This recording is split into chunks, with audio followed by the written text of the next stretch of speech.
Question 3. A plane is flying at 6,000 meter above the sea level.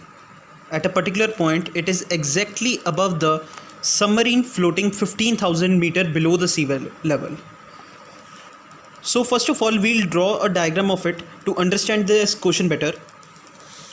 What is it? A plane is flying 6,000 meter above the sea level. Let us say that this particular line is the sea level. Now a plane is flying 6,000 meter above this line.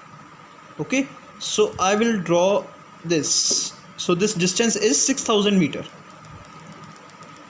Okay, now at a particular point there is a submarine below 15,000 meter.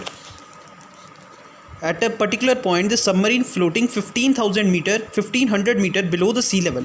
Now what I'll do, just draw 1500 meter below the sea level.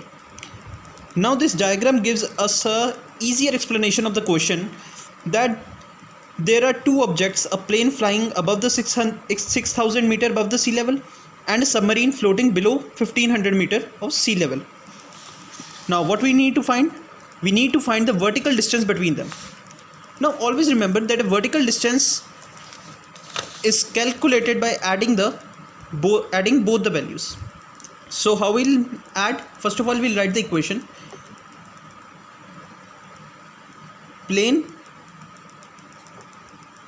is flying at a height of 6,000 meter. Submarine is floating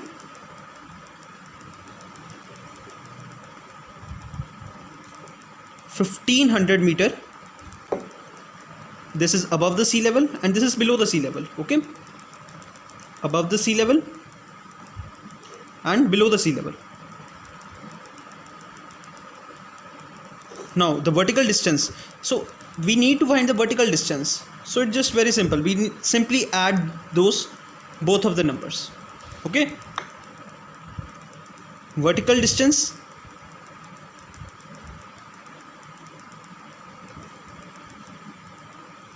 between them. Okay, so while calculating the vertical distance, always remember that we will not choose signs. We will simply add or subtract them. We will not see the signs of a particular number. Now because it is below the sea level, by format there must be a minus sign ahead of it, but we will not put it. Why? Because we need to find the vertical distance. We find the vertical distance as it is. So what we'll do, simply add them. 6,000 plus 1500. Now 6,000 plus 1500 is 7,500 meter. That's our answer. Thank you.